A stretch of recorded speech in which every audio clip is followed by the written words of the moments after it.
name is Thais Gibson. Thais Gibson. Thais Gibson. Thais Gibson. Thais Gibson. Thais Gibson. I hope I pronounce her name properly. Thais Gibson. I am so excited for you to be here with me today. Thank you for joining us. Welcome to another episode of Can This Be Fixed with myself and our co-host, Mike DeZio.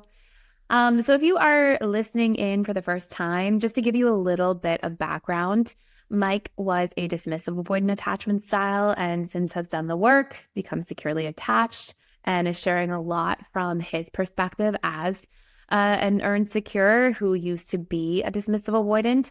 And my hope for you is that by hearing from Mike today, that you'll get a better picture of the inside of the world of a dismissive avoidant and really hear some like personal shares and stories. And then, as many of you know who may have been on this channel for quite some time, I was a fearful avoidant attachment style. And I often share the inside of the viewpoints of the fearful avoidant. And of course, the fearful avoidant also has that anxious side. So, we can touch on some of those different topics and discussions as well. So in today's episode, what we're going to focus on and share personally about, but also answer some questions around on our Reddit thread, Can This Be Fixed, where people can post their questions, share about different things, even post in the YouTube comments if you're listening on podcasts and want to check out the video version.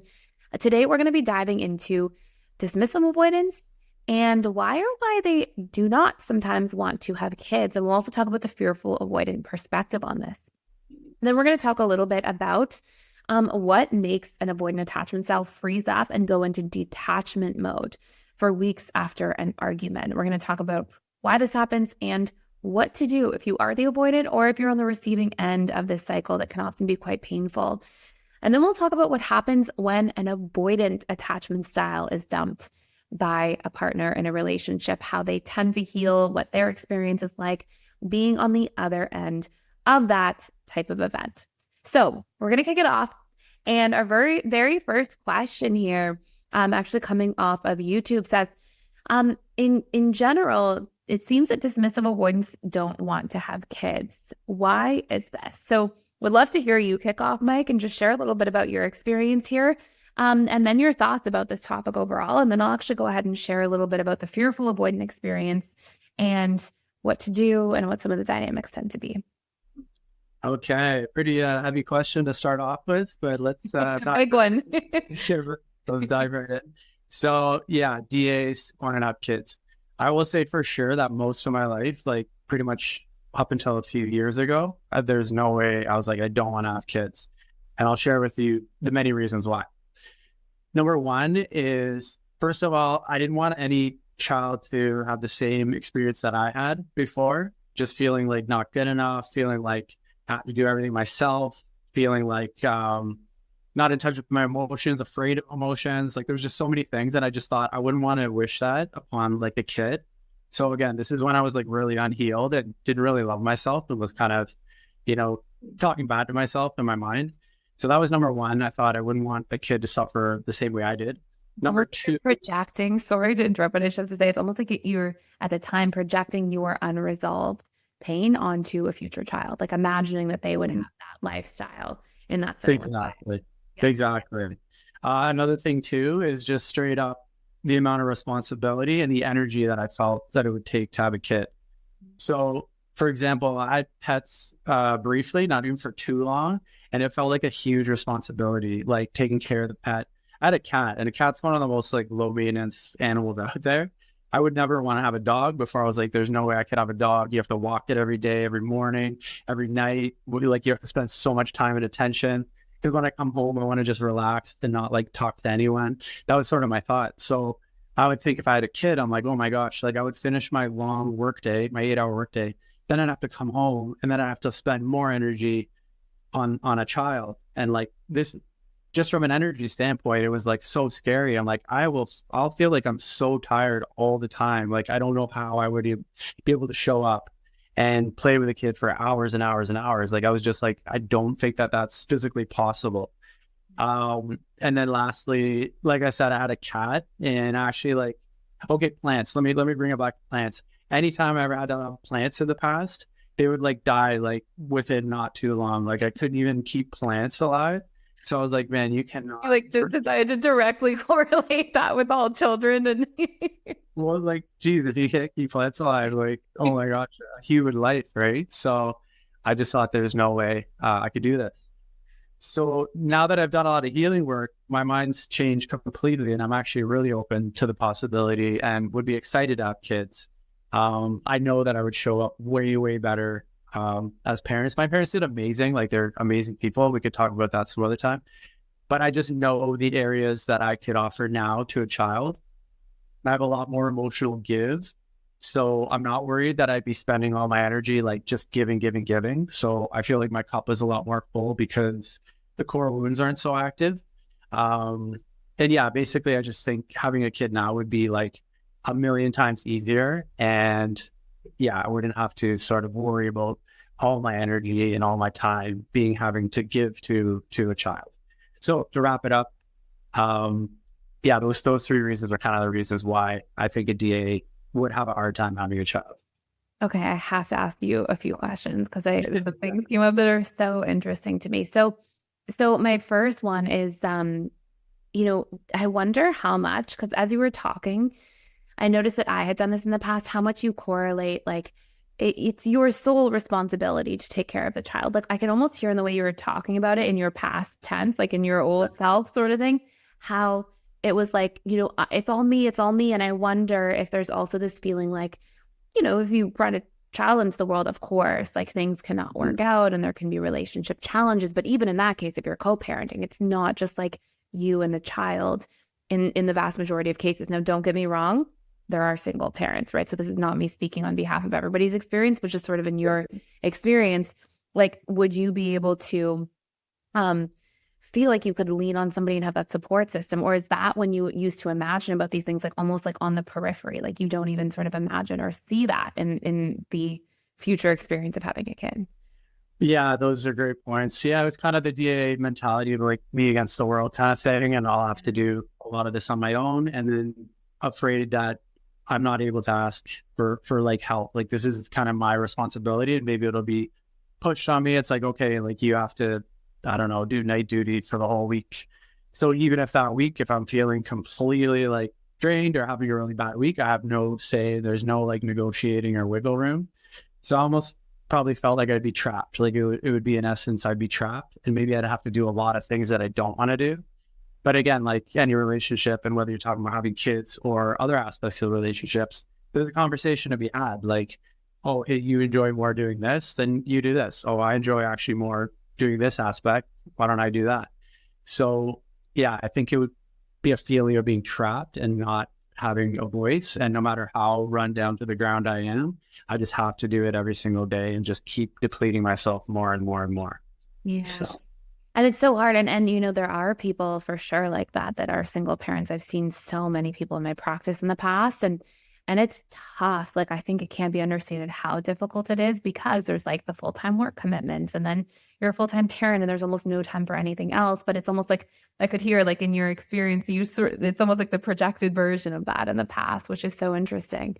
Right. And then my other question for you is, do you find that like one of the biggest things, so it's funny, I did a webinar on the weekend about co-regulation and how, like, for dismissive avoidance, one of the biggest things that happens is they don't know how to stay in touch with themselves while in the company of other people. It's like they often, struggle. And that's not everybody, but there's usually our enmesh DAs, right, tend to like really lose their sense of self while in the company of other people. And then what happens is like, then you're just externally focused on other people. And then your bandwidth is like shrunk all the time because you can't like stay in your body and in your own needs and frame of reference while in the company of others. And I think that's just like a one-way recipe and street to end up being burnt out because you don't get to actually recharge in the company of others or feel like you can let your guard down or be present. And I'm curious, like, as that's shifted a little bit in terms of like you having more bandwidth, is that also part of what sort of shifted the relationship to having kids? I think what shifted that is knowing that I need that recovery time, and it's okay to ask for it. Before I wouldn't have a voice, and I'd feel really worried that the other person's gonna kind of react really badly if I say, hey, I'm gonna need a couple hours here to step out and sort of come back to myself. exactly. So I think it was more of a disempowerment feeling, thinking, yeah, I'm just going to have to be present all the time and there's no way out. But now I know, like I said, if I do need something, I'm more sort of aware that, okay, I do need a bit of a timeout right now, or I do need a little bit of time to step away. And that's okay. Like you're allowed to do that. And as long as you tell your partner, like just give them a full score where you're going to be when you're coming back, there shouldn't be really any reason why you can't sort of take that time to come back to yourself. So I love that. I love that. Okay, that's so cool. So really, really great shares. So I'll share from the fearful avoidant perspective. So I'm in my mid-30s. I am somebody who grew up saying, I will never have kids. I will never ever have kids. I will never get married. And I was like very strong about that, really truly believed that. And then, did a lot of the attachment work and healing, and then got married a couple of years ago, and I'm excited to have kids. Like that's sort of the next chapter, the next season of life. And so I'm going to sort of be moving into making that a focus area in the next year or two. And it's interesting because I think some big things that started off were like, for sure, I think I didn't know how to receive support.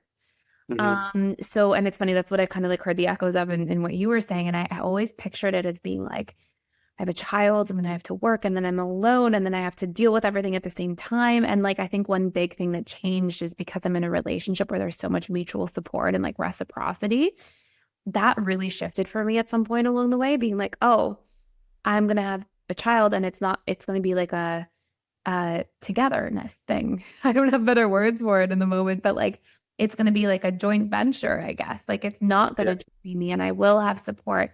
And I think I also got a lot better at asking for help from people. So I used to like never, ever ask for help because I had this fear, typical fearful avoidant fashion. Like, oh, if you ask for help, people aren't going to be there and then you're just going to be helpless. Like you're trying to rely on people and then you're helpless. And now I feel like I have a lot of like healthy support systems in my life where I could like lean on family, lean on obviously my husband, my friends, things like that, and get information or shares or learn things or have the help taking care of the children, like those sorts of things. So that's really shifted for me over time, which has been really helpful, and then made me less afraid. And then I also think that I thought that like, yeah, kind of similar to you, like projected my own stress or pain or suffering and felt like, oh my goodness, like you bring a child into the world and there's chaos and there's all these things.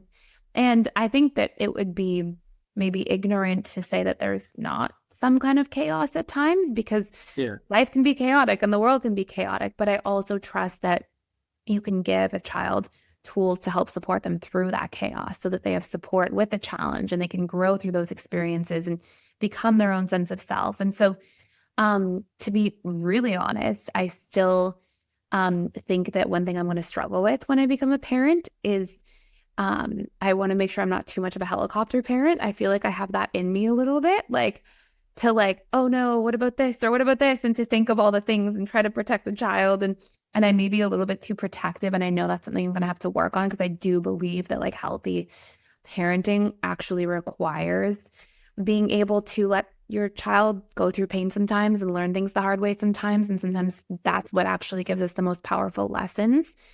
So I think there's things that will be hard for me, but I'm going to choose to see that as like a spiritual experience and see that as like, the unwinding of my own fears of, I guess, something going wrong with the child and how that might affect me. And so, that's something that I know, like, I'll have to work through at some point, but yeah, that's definitely come full circle in a lot of ways for me.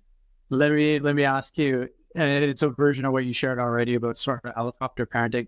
You know how FAs, when they sort of take on something, they go like all in, like they can kind of be almost tunnel vision and just be like, I need to do this like the best way possible and spend so much time and energy. Was there ever a worry, or is there ever a worry that some of the other things in your life might sort of get really deprioritized and you'll just be all in on the kid and making sure like every area of the kid is like perfect and Googling everything and just make sure every area of the life is perfect for the kid? Is that ever a worry? Or do you Is that because you know me so well, or what? reading your mind? Is that because? Yeah, I mean, I don't know if I've said that to you before, but yeah, that was like historically a fear that I had for sure. And because Right. I'm not good, like even though like I've healed from fearful avoidant attachment style, like it doesn't mean like your whole personality changes, as you know.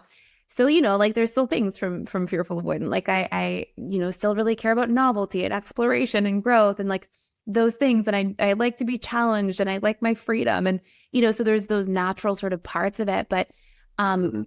for sure, there historically was a big concern. Like, I'm still not good at doing things halfway. It's just not in my nature or my personality. And so a Yeah. lot of my life is like, even in like friendships or relationships, like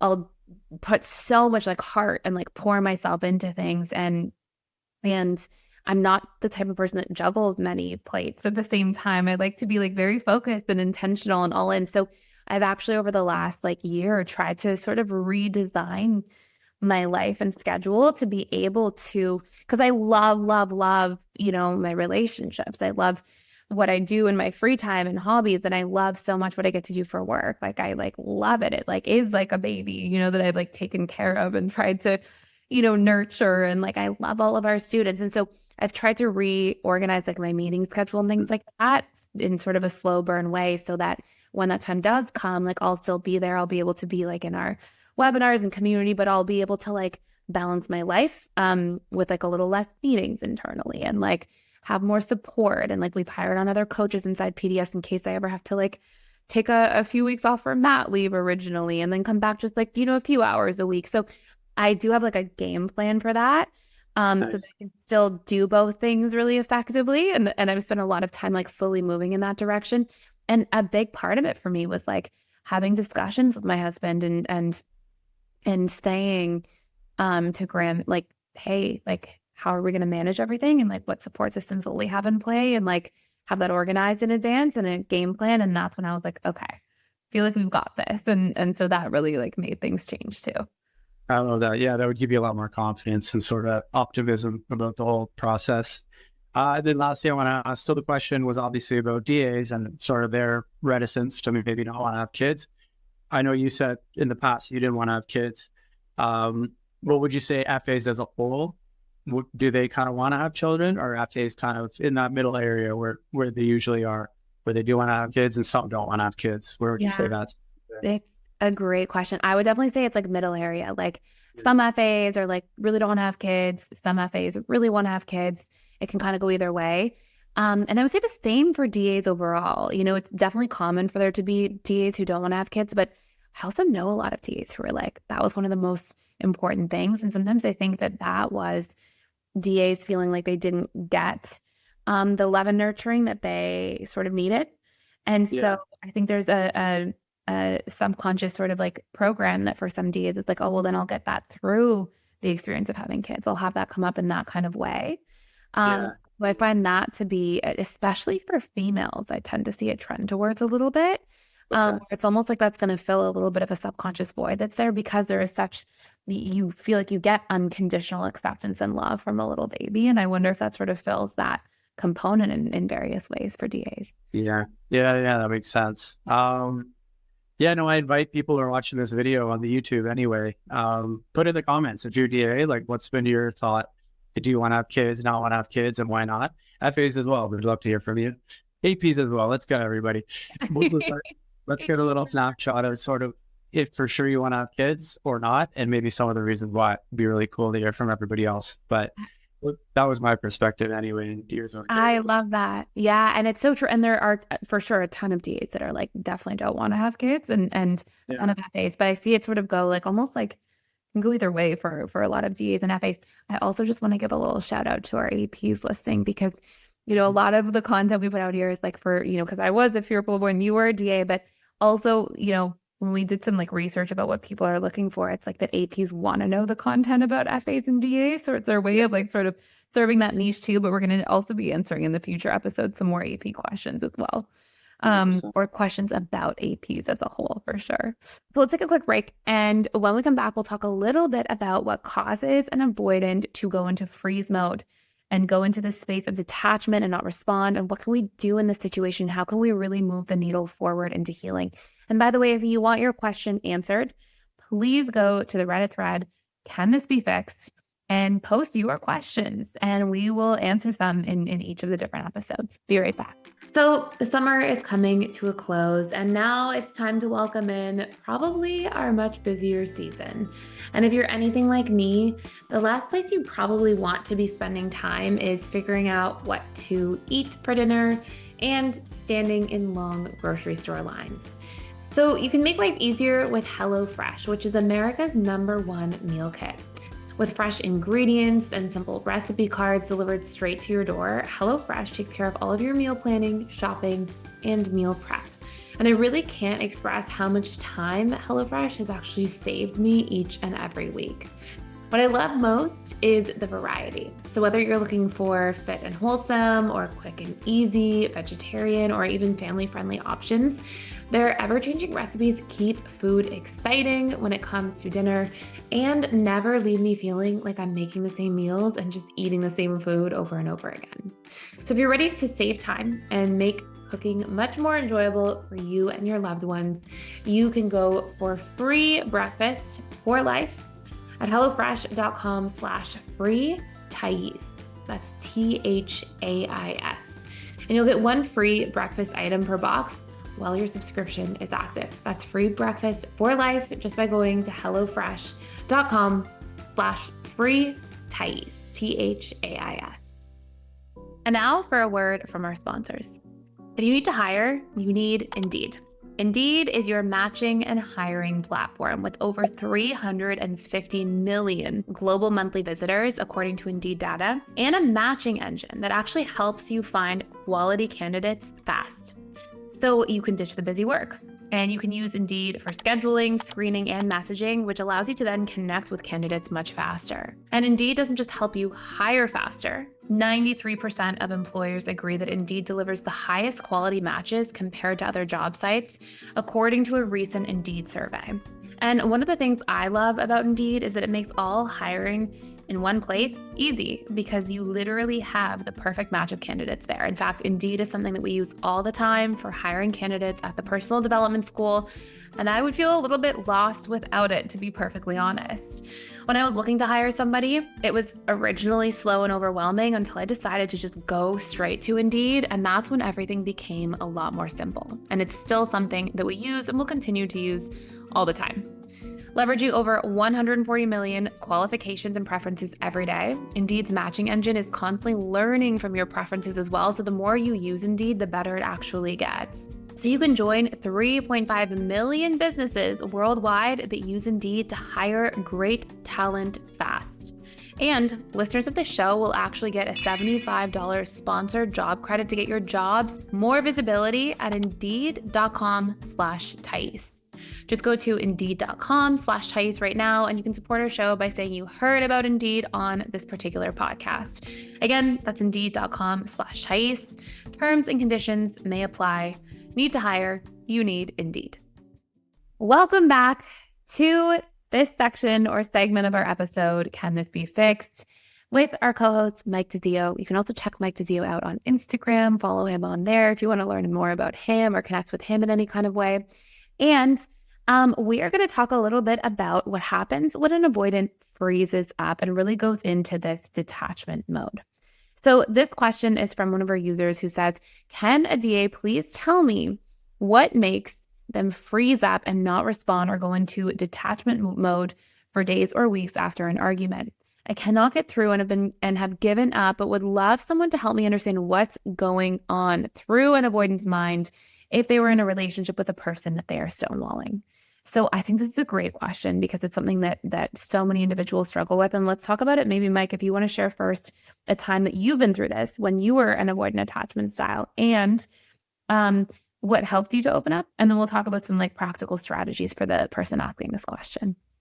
Yeah, for sure. So if it was an argument and, probably I would have felt criticized or felt like, the person was just saying you're not a good person. You're the reason why this is happening. All you. And, I imagine core wounds would have been triggered and I felt defective and not good enough. And the person doesn't actually love me for who I am.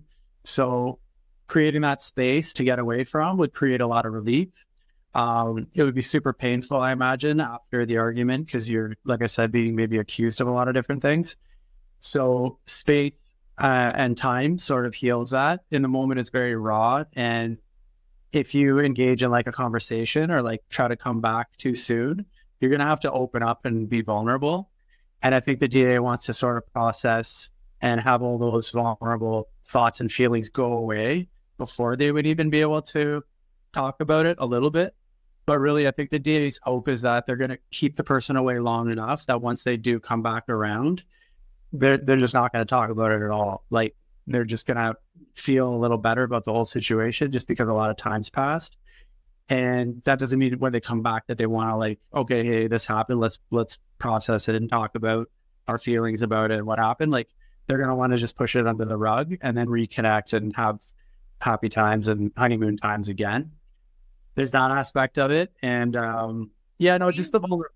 Before you go into the second part, do you mind if I ask, like, because I think this is a great thing to share with people. When you have ever been in that situation where you've needed that space initially and you're sort of needing to take that time, do you find that actual like reconnection phase, because this is what I've seen with a lot of DAs in the past, that reconnection phase happens when you're like, oh, I finally got to a point where I feel like my feelings are repressed enough. And now, and it's almost like what that phase of, creating the space is for, is basically how long it takes to really repress your feelings and to feel like they're not so raw.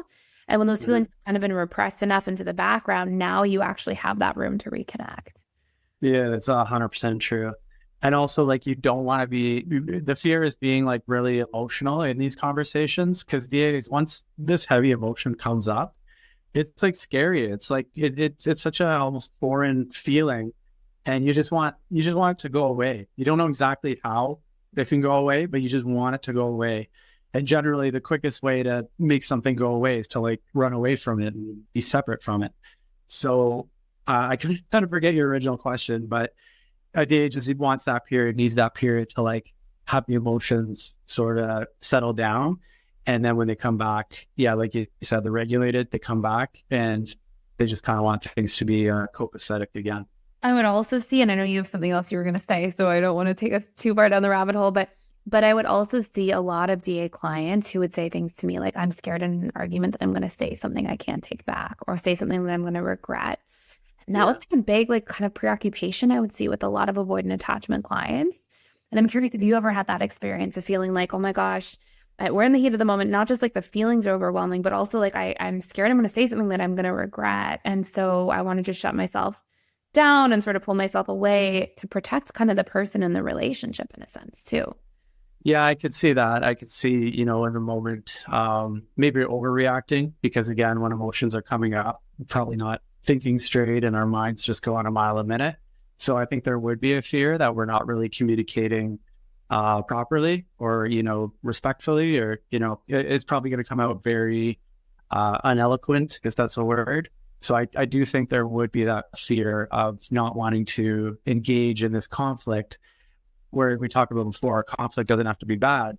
Engaging in the conversation is good, but I think a DA views it as conflict. And when a DA comes to a conflict, it's almost like showing up at a knife fight with no weapon, where the other person, it's funny, but it's true. Like, the other person has a shield and a sword and everything, and we just feel very like exposed and not knowing how to sort of verbally spar with the other person.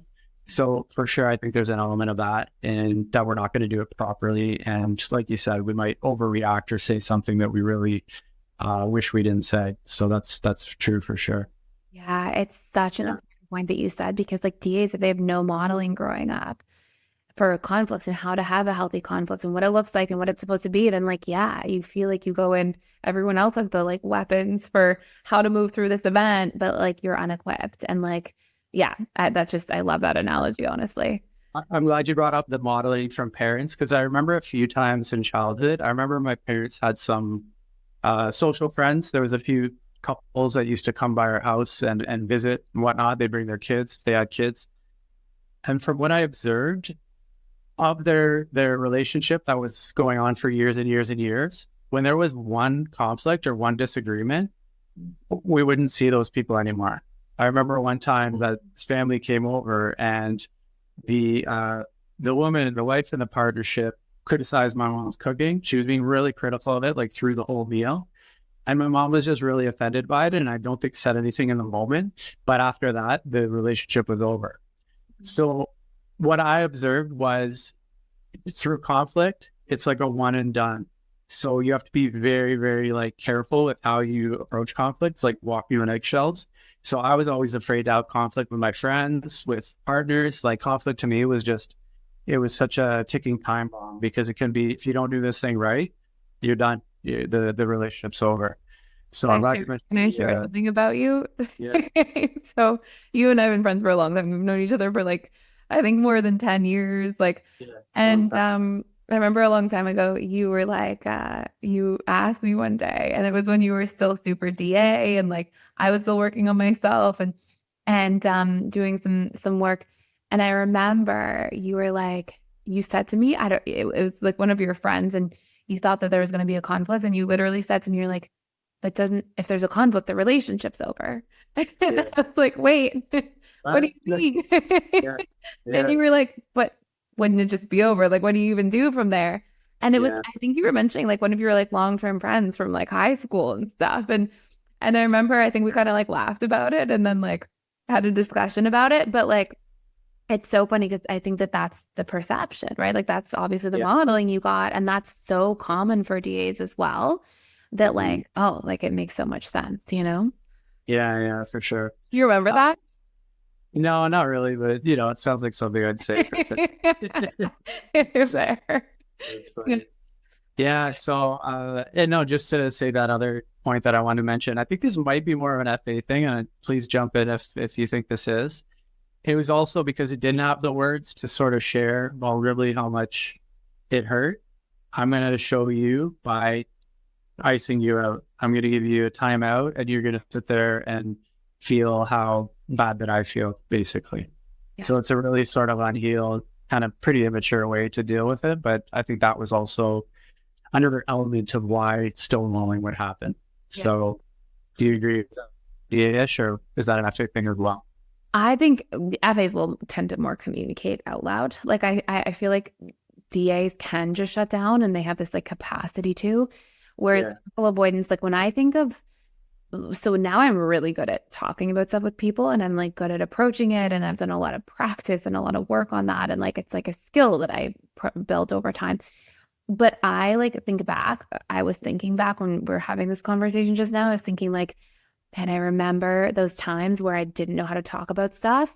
And it's funny because in friendships I would, but in romantic relationships I couldn't. Mm-hmm. And I think it's because I felt too vulnerable and things felt too like almost too real. And so in romantic relationships, when I look back, I was somebody who couldn't address conflict. And yet I was somebody who wasn't built to be able to repress things. Like, I'm still not built for that. Like if something's on my mind or heart between myself and somebody else, like if it's a relationship I value or care about, it's really painful for me to not be able to talk about something. Like I want the resolution. I care to have the resolution and hash things out. And it's weird to try to hold it in. Like I've had a couple experiences over the last 10 years or so where I've had something happen or a misunderstanding and I'm like open to resolution. And somebody who was like, at one point it was somebody I worked with who I had like a decent relationship with, and they like weren't willing to like try to hash something out and solve the misunderstanding. And like, it's like, what? Like then you have to sit in it. And I don't like that. And so I think I always felt that I really wanted resolution and cared for it. But I also had all these wounds that were like, no, like, don't be vulnerable. Don't be weak. Don't let somebody know that they hurt you. Don't open up. It won't work anyways. You'll just get rejected. Like, so it was like these huge competing parts of myself that caused it to be really difficult. And so what my experience would be as a fearful avoidant, and I'm sure this is pretty par for the course for almost all fearful avoidants, just like you said, and it's very like dismissive avoidant to just sort of like pull back from conflict and stonewall from a place of like self-protection and sometimes like silent treatment or stonewalling, but less so. Fearful avoidants tend to be the ones that are like, I'm going to repress. And I think that the big reason is because you think that somebody hurt you. And so if they hurt you, you're vulnerable to them. And why do you want to go be more vulnerable to somebody who just hurt you? Like, it seems like you're setting yourself up to be more hurt. And so you shut down.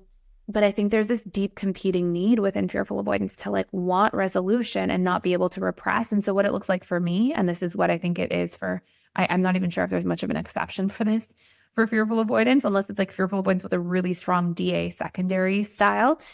What you'd see here is that fearful avoidance, and I would do this all the time, you feel something so deeply, it hurts. You're like, I'm never telling this person that they hurt me. I'm never bringing this up. And then you repress it and you try to push it way down and you can't. So then you end up having that emotion get expressed about something totally unrelated and out. Right. And so I would find myself, like, let's say that I felt upset about something or hurt by something in a relationship, I would like stuff it down. And then an hour later, I would get angry or upset about something else that was unrelated. And the person would probably in a relationship at the time would be like, why are you so mad about this like silly random thing? And it was usually never about the silly random thing. It was just a reprojection of emotion onto that because I didn't feel safe or comfortable talking about the real issue at hand. Right. That makes so much sense. And then when we talk about, the FA sort of inevitable sort of explosions, like FAs could be quite sharp and can kind of go for the jugular if they've sort of had enough. Yeah. I know I've experienced in the past, but maybe you can confirm this. FAs, when that does happen, yes, they're really good at like kind of really going for it. But after, they usually come around are very apologetic and maybe even a little embarrassed about how they overreacted. Is that generally a FA pattern where, yes, they might have a sharp, kind of scary reaction, but they usually come around after and try to like repair the situation? 100%. Yeah. And I can share from personal experience. So absolutely. I think there's a few layers of what happened. So I think one of the first things is there's a spitefulness in fearful avoidance that I think is less there for dismissive avoidance. I think dismissive avoidance sure can like stonewall from a place of spite. But if I had to say in all the conversations I've had, and I'm curious what your thoughts are here, but in all the conversations I've had with people over the years who are avoidant, maybe it's like 10% spite and it's like 90% self-protection and just like feeling overwhelmed and feeling unequipped and just like feeling like there's not really an answer and just pulling away and even feeling afraid of hurting the person from a negative place. So there's a shutdown. Whereas fearful avoidance, there is like a decent pattern of spitefulness. I've been there. I've experienced that. And when I wanted to make sense of my own patterns around that, of like being volatile or saying like mean things when I was hurt, right, in that volatility. When I wanted to make sense of it, I realized that like spitefulness is a subconscious strategy for emotional connection. When you feel unseen, unheard, not understood, and someone's hurting you, and you're trying to express and you don't know how, or you don't know how to open up at all, the only like solution seems to be at that time in your own unconsciousness to make somebody feel the pain that you're feeling. So now they're feeling what you're feeling and they can understand you better. And now there's a form of emotional connection.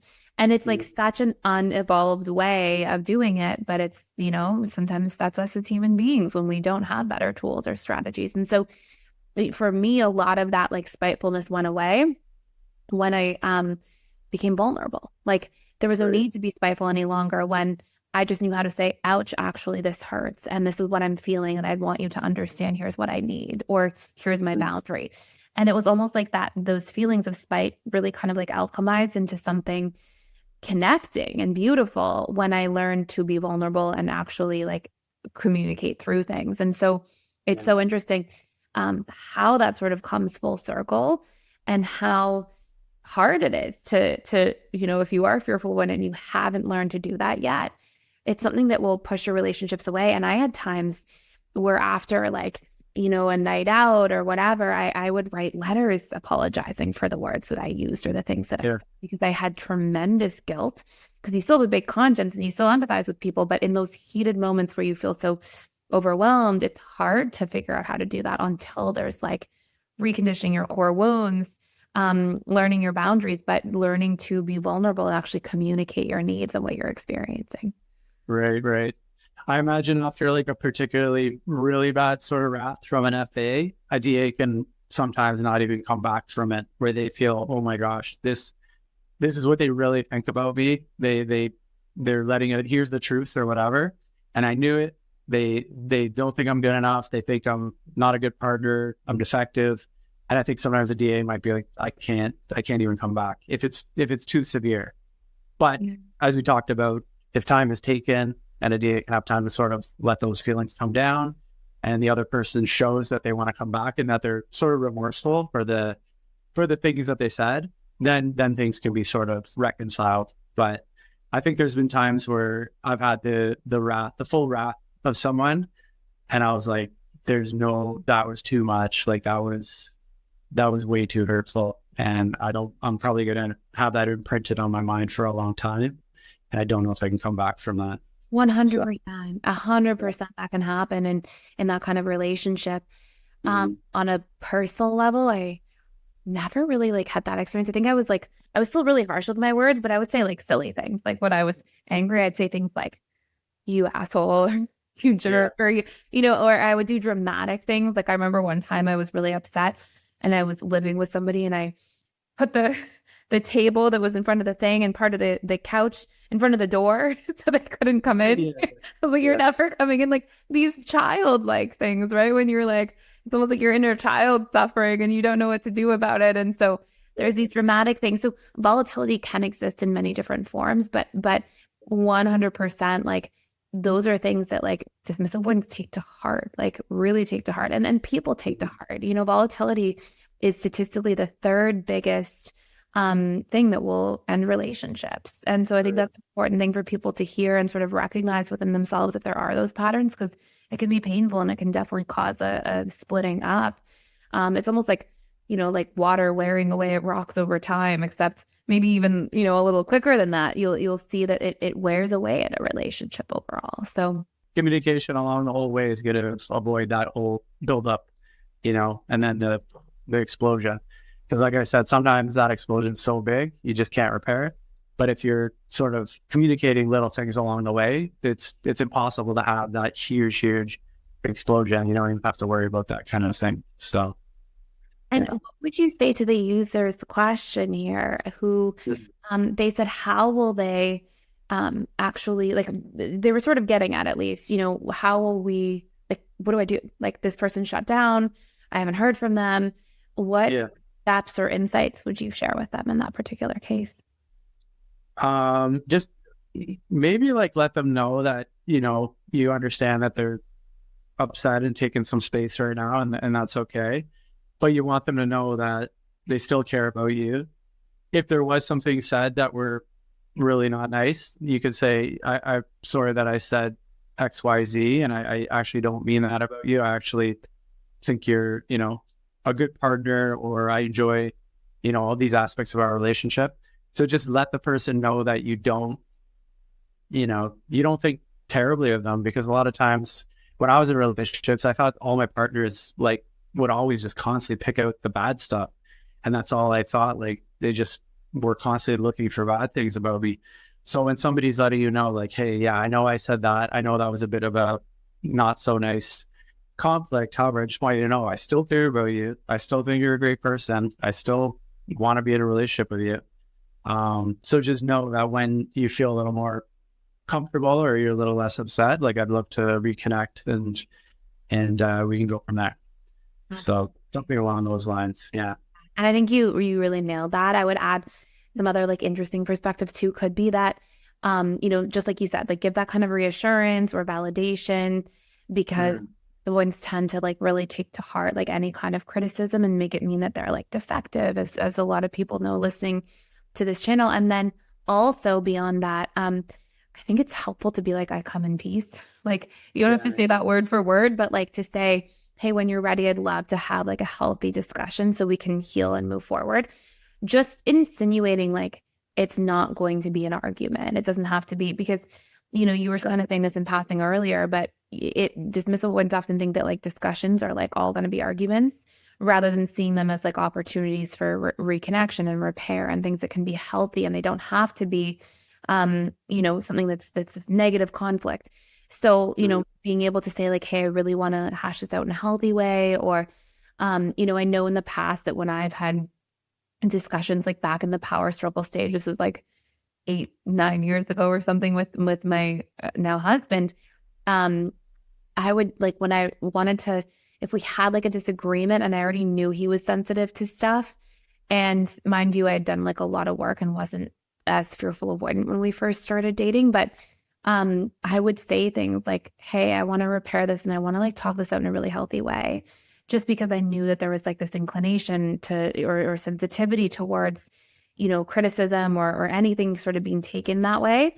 And so like laying that foundation to say like, hey, this is going to be a safe discussion or a healthy discussion, just to like kind of help that person see out of their pre-existing lens of thinking that anytime there's a talk, that it means something negative, and helping to see, hey, this is actually like a positive thing. And what I saw with him over time is that he ended up like getting a lot out of having discussions if there was a disagreement. And we ended up both like really, really valuing communication in the relationship. And so, because you'd see positive outcomes, but you have to be able to like practice that over time too, if somebody's newer to it, so that you can have those really healthy outcomes and discussions. And usually some good things to do there are to validate each other's feelings and figure out what you both need, and then create a little action step towards how to meet each other's needs after some sort of disagreement or conflict. And that creates sort of this full circle of resolution. I like that. And I like bringing it up to the partner of, hey, like, let's talk about this, not for the purpose of like pointing fingers and saying what you did wrong, what you did wrong. Let's talk about each other's experience, so then this doesn't happen for next time. Like, I'm curious to know your experience of how you felt when the fight was going on. And I can tell you my experience of the way that I saw the fight going on. And you're probably going to learn so much about the other person and really how you were both misunderstanding the person's real intention. You know what I mean? How we talk about there's usually an underlying reason of why somebody got so upset or why somebody felt triggered. And you're never going to know that unless you have like a healthy conversation about it. So if you create that space of, hey, let's figure this out as a team. Let's understand each other's thoughts and feelings. So then for next time, this won't happen. Yeah. And I know if I felt empowered to find a way for this not to happen again, I'd be a little more inclined to be like, okay, like let's talk about it. 100%. Yeah. 100%. And honestly, in doing that over time, it pays in dividends. Like you end up knowing so much, because you made a beautiful point. You end up knowing so much more about what triggers the other person and what they need and what sets them off and what their sensitivities are through having those discussions, that eventually it's second nature to know that about them. And then we just avoid each other's triggers or wounds or things like that, or those things fall away over time because we're not touching them in each other, and we're doing that work to resolve those things. And so you learn so much, and it helps you prevent so many future conflicts in relationships by having those hard discussions at the beginning. For sure. And this is probably Captain Obvious comment of the year, but when somebody vulnerably shares with you something that really like hurts them or makes them feel bad, in your mind, to you, that might be like, really, like, grow up, or like, be a little tougher. Like, that's pretty sensitive. Like, just because you don't think it's something to be upset about or something to feel bad about doesn't mean that person doesn't get deeply hurt by it. So just know, again, obvious comment, whatever somebody shares with you, take that as like a gift. Don't judge it. Don't belittle it. Don't, say like, oh, you shouldn't feel that way. The fact is, that's the way they feel. And if you walked your whole life in their shoes, you'd see exactly why they felt that way. So just take whatever they're telling you as pretty big. Like, it might be small to you, but it's big to them. So just don't ever judge what your partner's telling you, and don't ever try to tell them like, oh, you shouldn't feel that way, because there's a reason they feel that way. So I just wanted to mention that as well. Yeah, I think that's such an important comment.